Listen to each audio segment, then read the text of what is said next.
Welcome. This is the Enlightenment Show, and I'm your host, Laurie Schoenfeld. This is where Chicken Soup for the Soul meets the artist way with Nancy Drew. Our guest today is Jaime Lynn Hendricks, author of I Didn't Do It. We're going to be chatting with her today all about her new release and what she finds most interesting about thriller conferences. Welcome, Jaime. Thank you, Laurie. It's wonderful to be back. It is such a pleasant delight to have you here again, and fantastic job. Congratulations on I Didn't Do It. Thank you. It's been a wild ride. This, third time's the charm, apparently. This has been a wild ride. You were telling me about the concept last time we were chatting, and I'm Yes. super excited we get to talk about it today. But first, you just came back from Thriller Fest. How was that for you?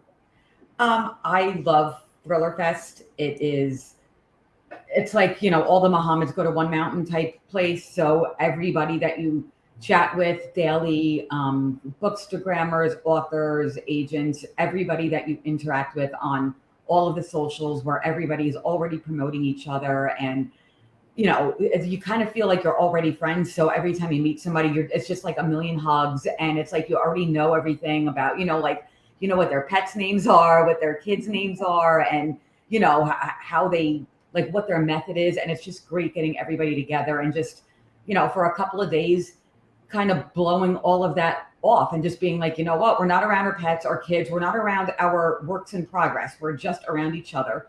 And it's freeing. It's inspiring because I had some massive writer's block for the past like 4 months.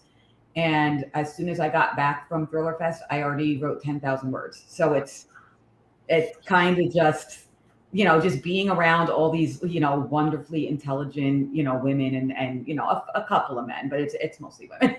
But it kind of like frees everything up.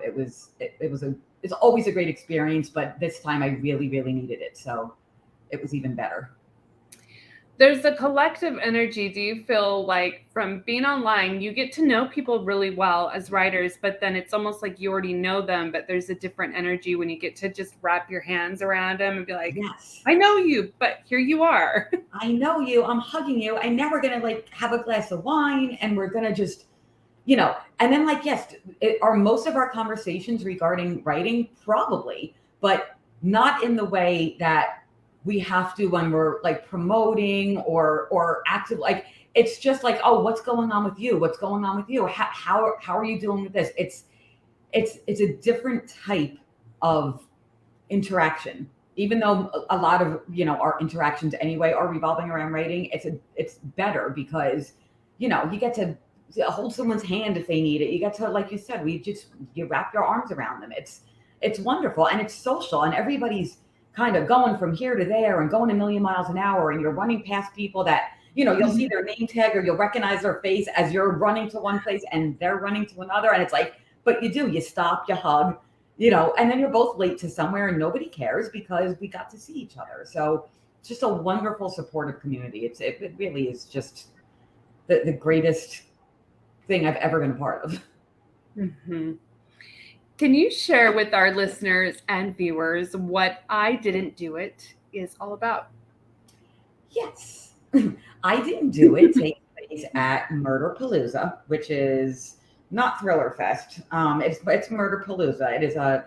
It's a conference for thriller, mystery, and suspense writers who go to panels, they go to bars, they go to dinners, they interact with each other. There's an award ceremony, Thriller Fest, but it's not Thriller Fest. That would be awful. And while at Thriller Fest, at Murderpalooza, the first day of the conference, an author, a very well-received author, everybody's favorite, she's found stabbed to death in her hotel room. And it throws everybody for a loop because here you are, crime writers, mystery writers, thriller writers, and you're kind of looking for clues, like who did this? Like who would want to kill Kristen Bailey, who, by the way, is named after my sister and Samantha Bailey. So that's a fun tip. So then these 4 other authors start getting text messages from an anonymous account, and they start getting targeted by an anonymous social media Twitter account telling them that they might be next. And this account only follows these 4 authors. So at first they band together to try to figure out what's going on. And then it turns out they all have secrets that are connected to Kristen Bailey. And the anonymous Twitter account starts letting them all out for the entire, book Twitter world to see. And then the accusations start flying. Are any of these secrets worth killing for? Did somebody kill for the secret? And do any of them survive the entire conference? I loved this book so much because you tie in the mystery and the suspense element, which I love that just in general, but then taking thriller writer conferences of how we do our research, how we already are investigating for a living. Like that's what we do. And now we're like investigating with the people we're in the same room with in a thriller conference, which was so delightful. Thank you. It was fun. It was fun because I did throw a lot of, I'm sure you noticed it's very over the top, but it was done that way on purpose. So, you have like Davis Walton, who he's kind of like the, golden boy of the hour. And, he's kind of like the douchey one, but I overdid it with him because I made everything over the top about it. But I did put a lot in there that thriller writers always think, and we all think it. We don't always say it out loud, but we always think it, like things that, like the smile doesn't reach his eyes. And I put that in there as them saying like, oh yeah, like, we always write that, but no, like none of us ever say it out loud. None of us ever think like that. Like, oh, I'm smiling, but it's not reaching my eyes. Like I made it very tongue in cheek about a lot of like insecurities that writers have. It's like, you always have imposter syndrome, and everything just kind of goes. It was fun. I loved that part too. I actually laughed out loud because we don't really say that, but we definitely think it and put it in our writing. So that was like I let out a breath I didn't know I was holding. Really, trust me, I know when I'm holding my breath. Your characters are all dynamic, and you kind of talked a little bit about how Samantha or Kristen Bailey is the tie between your sister and then Samantha Bailey, who's both of our friends and I love dearly. Yes. Talk to us a little bit about putting your characters in there, and if there was any other characters in your book that inspired the story. Well, what I did this time, and if you look at the acknowledgments, well, you should have because you're in it. Thank you. But what I did in there, I put in the acknowledgments saying thank you to every single person I know, because every first name and last name of a character in the book is somebody that I know. They're not, I intermingle the first names and the last names, but I made it everybody I know because, Laurie, I was just sick of Googling names and like trying to think of something. I'm like, you know what? I'm just using everybody I know this time, and everybody's going to deal with it. And I didn't do it like to make like the bad person a bad person, or one of my characters, Suzanne, that is after one of my friends, Suzanne, and then my husband's best friend's last name is she.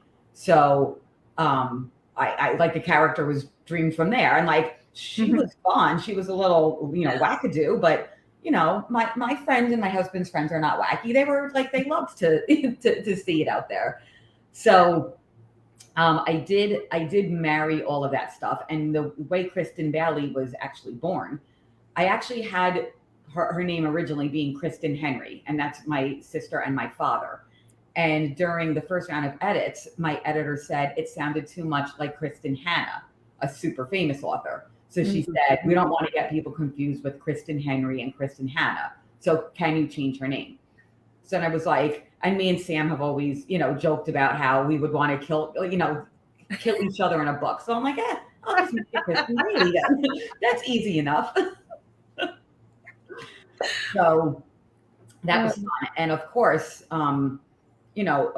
nobody is after anybody, because that's just not what we do. I went over the top with everybody. You hear things about certain people and the way certain like people act. But you know how there's like Suzanne was like the newbie writer, and she was like kind of glomming onto everybody, but way too much. And I've never met like a fan or a reader who has ever been like that. But that's why I made her over the top, and that's why I made like Davis over the top, and Mike, the has been, was kind of kicking the can down the road. Now I made him so like downtrodden and be like, oh, it's never going to happen for me. And now this thing happened. It was supposed to be big, and then Vicky, who is just a mid-list writer who probably 90% of the community will be. That's just the way it is. But I made her overly like anxious and always editing herself and always, just being like, when is something good going to happen to me? When is the next step? Like, what is going to happen to me next? So I took kind of stereotypes and I really went over the top with them. So none of the main characters are like anybody that I ever met. It's just things you hear about, and I just went with it. And it was very relatable, but then also comical too, but in the best of ways. So you can see that difference of like, that's damn hilarious. I know, and I didn't mean for it to be funny, but so many people were like, oh my God, I was laughing so much. And I was like, well, yeah, because like the things that I like that I make fun of on myself, I put in there. And then I'm like, you know what, that is kind of funny because like, why am I doing that to myself? Like, that's funny. But then if we can't laugh at ourselves, I mean, Right. This line of work is too serious. We're talking about murder and sometimes like really bad stuff like dismemberment and horror and like some really bad things, but like animal death and child death and rape and bludgeoning and like nobody. This is some serious stuff. So I guess to be able to laugh at yourself once in a while, you kind of have to.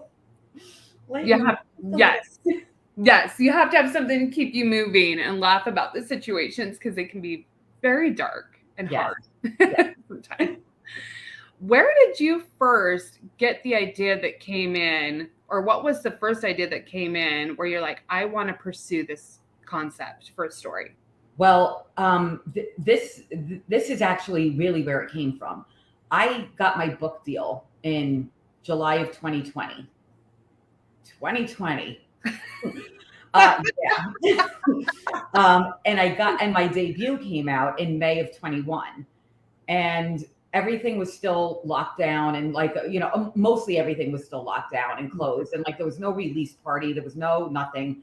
Thriller Fest, which I always go to, was virtual in 2020. It was virtual in 2021. And I wrote this in like spring-ish of 21. And, I heard it was going to be remote again.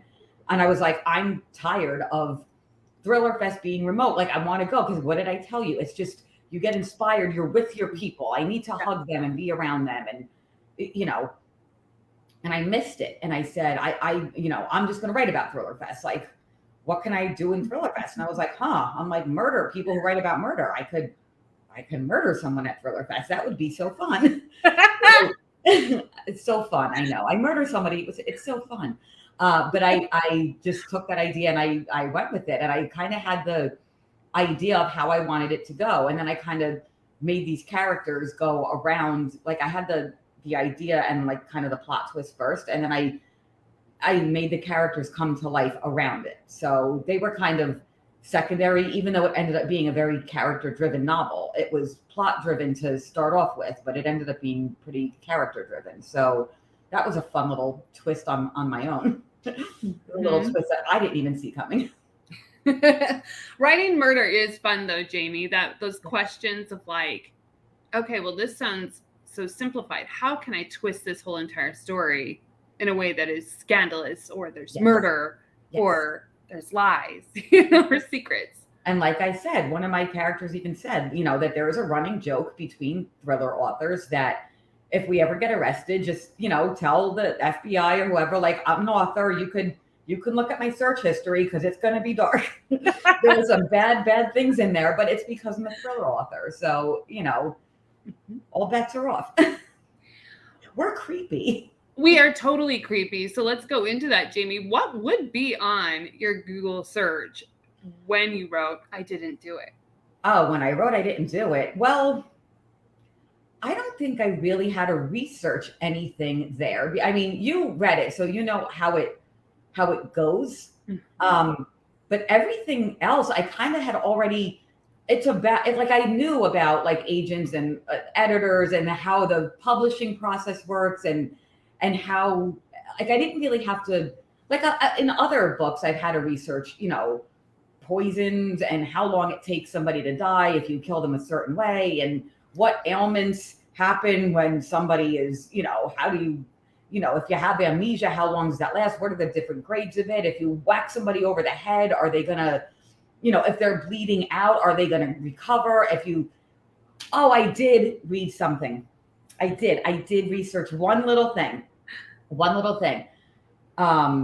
to stab somebody to get a certain desired effect. Where to stab somebody to get a desired effect. You remember that, and I will say no more. We'll leave it there. I love though, Jamie, how, you know, with every novel, this is your third novel. You do research and you learn different things that you carry for that novel, but can continue carrying on through future novels and having that information. Yes, things have definitely bled into. Sometimes I research an idea and it just doesn't pan out the way that I was planning it to. So I kind of abandoned part of that, and then I know that I have the knowledge for it. So sometimes I'll keep it and I'll save it for another novel. The one that, you know, the one I have next, most of the stuff I had to research was like mostly like family law type stuff. Like what are statutes of limitations for murder in certain states? And it's because it went through 2 states and then it kind of came back. And it was like, well, when somebody finds out, is it even possible to get justice at this point? So, but you know, I had to do stuff like that before because I'm sure, you know, like all of my books take place in either New York, New Jersey, or Florida, because those are the places I have lived and that's what I'm most familiar with. But, you know, thankfully, I don't know all of the murder law there yet because, you know, I haven't been, you know, arrested for murder or anything suspicious or anything yet. So I do have to do research and due diligence to make sure that it's the right way, you know, because you don't want somebody reading and being like, oh no, that's not how it really happens. This author didn't do any research. So, you know, sometimes my cousin is a cop, so I talk to him a lot, and he's a cop in New Jersey, so I could find out stuff from him. And, you know, the rest of the time you gotta, you know, I walked into a police station, you know, brought donuts and been like, hey, can I pick your ear for a minute? So, you know, you do have to do some research stuff, but I was pretty familiar with I Didn't Do It, with the entire premise, because it was publishing and writing, and that stuff I feel like I knew. And, you know, being at Thriller Fest, I had been to a few Thriller Fests before, so I kind of knew the whole way it went, especially writing it, like, you know, during 2 virtual ones. So at least I already knew how it played out because I have been there. So I knew a lot of the things that were going on at a conference that I you know, being that I was writing about it while it was virtual. So thankfully I had experience there and I didn't have to do too much research on it. What do you find most interesting about thriller conferences that's different from other conferences that you've been to? They are so laid back because my husband, well, my old job, when I was just doing like marketing and printing and I had to go to like these direct marketing conferences, you know, everybody would like, you know, go to the bar after and have, you know, fun. But when you went to like the panels and everything, and I don't know if it's because of the industry that it was, but everything was like, you had to be so buttoned up and you couldn't kind of joke around with your audience because they didn't want you to. They were like, yeah, I want to learn about marketing. So it was boring.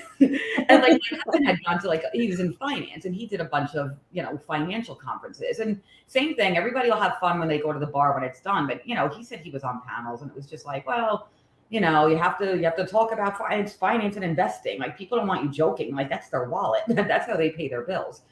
But I just feel like what's interesting about this is because of the way that authors interact with agents and editors and publishers, and also readers, bookstagrammers and readers and authors, man, we are all helping each other out and doing all this stuff. So a lot of times you'll have people who want to be like writers, they're trying to hone their craft, and you have readers and bookstagrammers, and that's like who's in the audience with you. And it's some of them you already know from social media. So you could interact with them in a more personal way, because my husband doesn't have social media anyway, but his job when he was in finance was not to interact on social media with, banks and investors, and joking around with them and, sharing dog memes or, it's just a more personal place to be, which is why I think they're so great. It's so fun being around fans and readers and bookstagrammers. It's so great just being around these people. They have such energy, and they all do so much for the community. They love something, they'll post about it, they'll tell other people. It's just a genuine class of people. So I think that's the most interesting part, is both sides of the fence meet in the middle, and it's wonderful. Totally agree with you on that. What do you enjoy about writing whodunits and multiple POV storylines and stories? I like the whodunits because sometimes I don't even know who done it. So I like to, like I said, I always it's thriller, suspense, mystery. You kind of have to have a murder. So I like doing the whodunit because a murder comes with this genre, but the multiple POV, I really, really like that because I like unreliable narrators, and I like characters that are morally gray. And I feel like if I'm telling a story about a murder through multiple points of view, in my opinion, I don't feel like they have to be likable.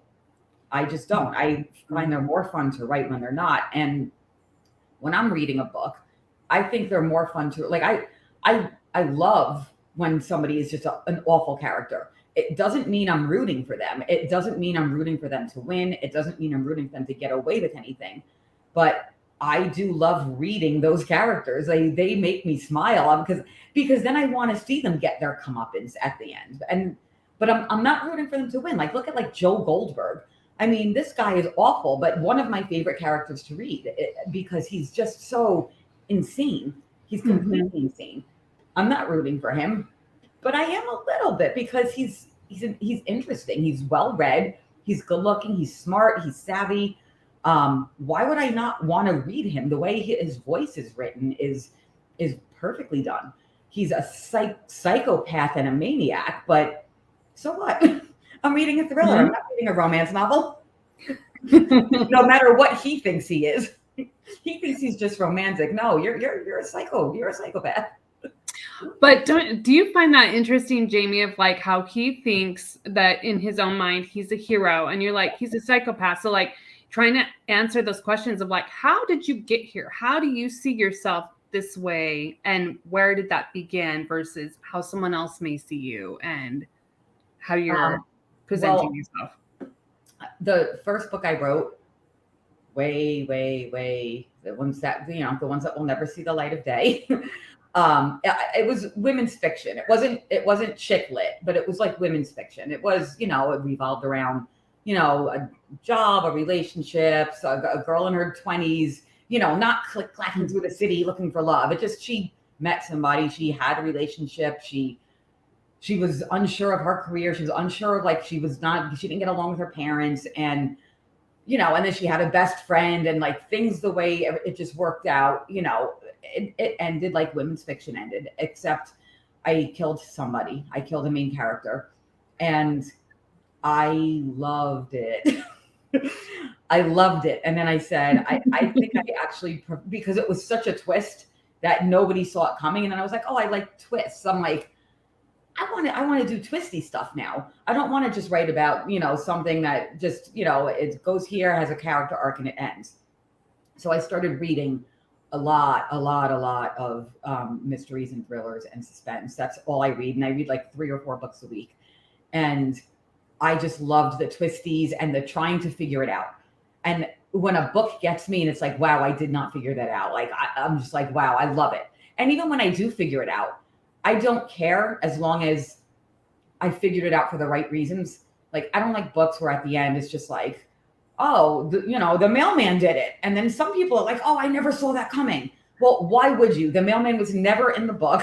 It was never a breadcrumb. He never even like delivered like a ripped up piece of paper. Like the mailman was never in the book. And then it's like the mailman did it. And I'm like, okay. So I try to make it where when you see, when the twist happens, either the reader says, I never saw that coming, but I should have. Or they say, and I saw that coming because it was always there to begin with. I don't like the thing that comes out of like nowhere. It has to be, and almost every book I've read, there are breadcrumbs leading up to it. And whether I figured them out or whether I didn't, that's, a mood reader. It depends if I'm tired, if it's Tuesday, if it's Monday, this is a Mondays. If it's weekend reading, if I'm by the pool, if I'm distracted, sometimes I'm distracted, sometimes I'm not. So, but I did go from like trying to do women's fiction to becoming a murderino. Mm-hmm. And you on the breadcrumbs, my friend, on I Didn't Do It. We'll just leave it at the ending. You got me. That was fabulous on the twist. Thank you. That was a fun one. That was different. That was a fun one.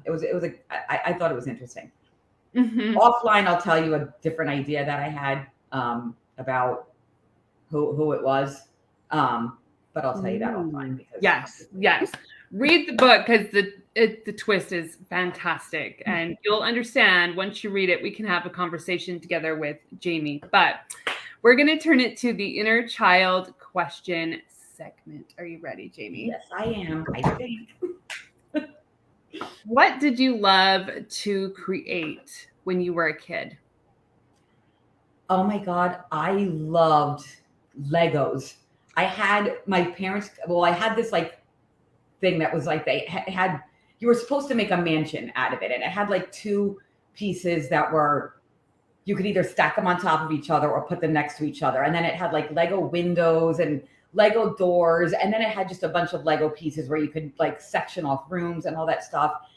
And the hell if I didn't play that like every single day. And sometimes I would like put the bottom house and then I would put pillars and then I'd stack the other one and I'd have rooms in and out. And sometimes I would put them next to each other. And then I had one where it was a wall, but I made it so I never really stuck the Lego in so I could make it a secret room. And it was like the secret library and I would be able to pick it up and there was a secret room behind it.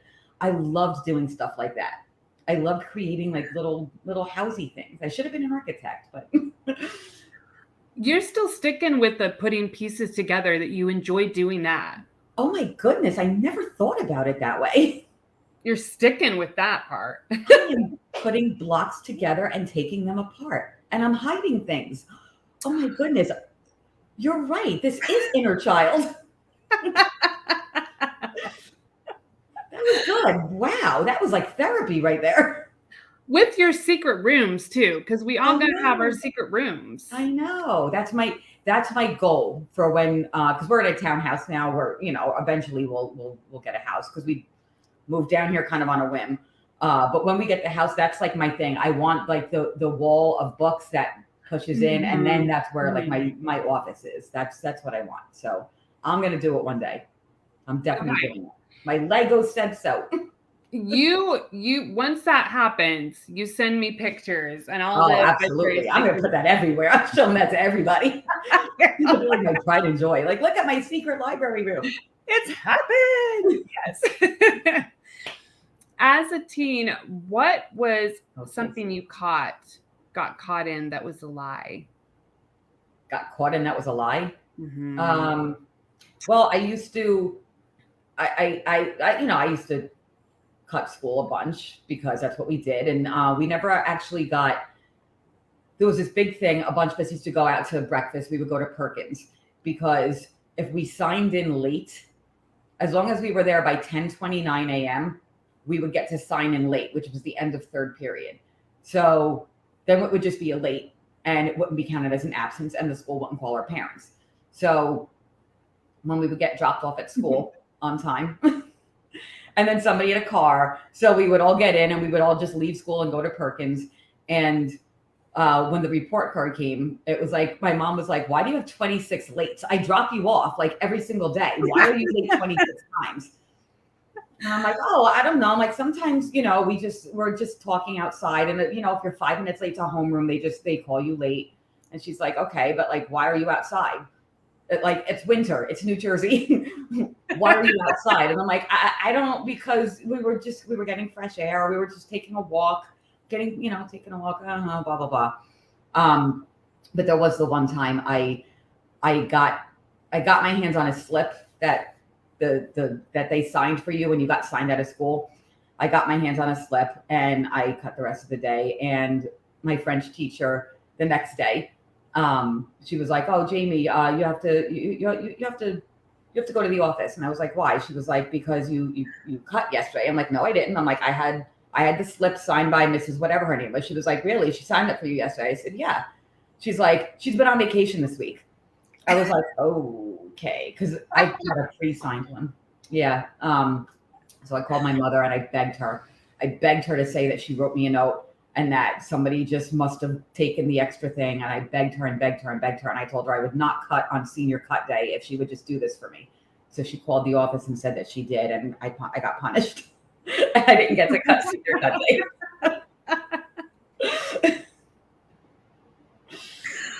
You really were not have like school parents who were like, "Oh, just do whatever you want." No. I got punished, and they took away my phone, and I wasn't allowed to see my friends, and it was bad. I got stuck in my room. I had to do my homework. Your mom, thought you were going to get away because I was just going to call for you, but that did not work out for you. No. I thought I was being slick. I was not. You were selling it too, Jamie. I liked how you were really selling it all the way up to she's on vacation. Like you were really, oh no. Oh yeah. And then I was like, well, I'm like, my mom wrote a note. I'm like, I don't know who signed the slip, and she was like, really? So your mom's gonna have to talk to the principal. I'm putting in a call. I'm like, that's fine. I'm like, let them call me. I'm like, oh my god. Don't call. So I literally ran to the payphone between classes. A payphone, imagine that. And I'm like, Mom, I need a favor. You're holding your breath because you don't want to show body language, but it's there. And I didn't even know I was holding it. Before we end today, Jamie, can you share with our listeners and viewers a few tips for some aspiring authors on the journey of pursuing writing? Yes. Number one, don't ever give up, because this entire journey is just filled with rejection. Constantly. You're going to get rejected hundreds and hundreds of times. Do not give up writing. Just keep reading, keep writing, keep getting better. Take advice from, those who are one step ahead of you. You're going to get rejected hundreds of times until you get an agent. You only need that one yes, and then you're going to get rejected hundreds of times by editors. It's just the way. And then when you get published, hundreds of people are going to hate your book. It's just the way it is. It's just the way it is. It's easier said than done to say whatever, just let it slide. By book 3 now, I don't even read reviews. I don't care what other people are saying. It's not good for your mental health to just constantly read bad stuff. So you just don't read it. And also, as an aspiring writer, I'm going to implore anybody else to get a critique partner who is not your mom or your best friend, because back with said women's fiction book that will never see the light of day, I made my mom and my friends read it because I didn't know any author friends at that point. I hadn't dialed in to even make any newbie author friends. I just, my friends read it and they said, "Oh my God, this is so great. This is going to get published. It's going to be a movie." And my mom said the same thing, except she's still mad at me that I killed that one person. But everybody over and over. So then when I started sending it out and it was getting rejected by agents, I was all puffed up. I'm like, they don't know what they're talking about. Well, yes, they do. It is their job to know what they are talking about, to know the structure of a book. So find other writers, even if they're doing the same thing you are and you're all starting out together. My critique partners that I met on Twitter during like pitch wars and all that, none of us had agents, none of us had book deals. Now all of us have agents, all of us have book deals because we all helped each other. We were all trying to do the same thing and we were all kind of in the same line of work. You know, my best friend worked doing marketing for a cable company and my mom used to be in real estate. Neither of them knew how to write a book, how to structure a book. They didn't know what they didn't know. So I just believed everything they said, which was not the right thing to do. So just surround yourself by other authors, newbie authors, published authors. Authors are just very giving back to the community type of community. So take advantage of that. I mean, my first Thriller Fest, I didn't even have an agent. And I met so many authors there that when I finally did get an agent and did get a book deal, I was able to reach out to them and say, would you please blurb me? And almost every single one was like, oh my God, congratulations. Absolutely. And make the connections and don't be afraid. Like authors are just regular people. If you know, talk to us, we love it. We love interacting with our readers. So do it. And don't stop. Don't give up. Cry when you need to, eat the chocolate when you need to, drink the wine when you need to. Just don't stop because you're gonna get rejected every step of the way. And unfortunately, it's normal, but it is what it is. Got to keep going. Perseverance is king. Perseverance will win. Thank you so much for joining us today, Jaime. It's been such a joy to chat with you. And always is with you. Where can our listeners and viewers find you if they have any questions for you after the show and are looking for your book? I am on Facebook at Jaime Lynn Hendricks _author. I am very active on Instagram, which is Jaime Lynn Hendricks author. That's my handle. And it's JaimelyLynnHendricks author. And on Twitter, I am at author JLH. So you could find me at any of those. I am very active on Instagram, so that's probably the best place to get me to, if you want to interact, get an answer on something. I'm usually on there. Facebook, not so much, but I try. You got to find at least one that's like a consistent start there, yes. Which you do great with. Yeah, try. Got to do something, got to be out there somewhere. We'll put the links down below as well, so it's easy access to Jaime. And thank you again, Jaime. And for those who are watching us live and will watch on the replay, remember as you go about the rest of your week to find the things that are working within your life. You are the creator of your own story. What steps will you take next? Thank you, everyone. Thank you, Jaime. Thank you, Laurie.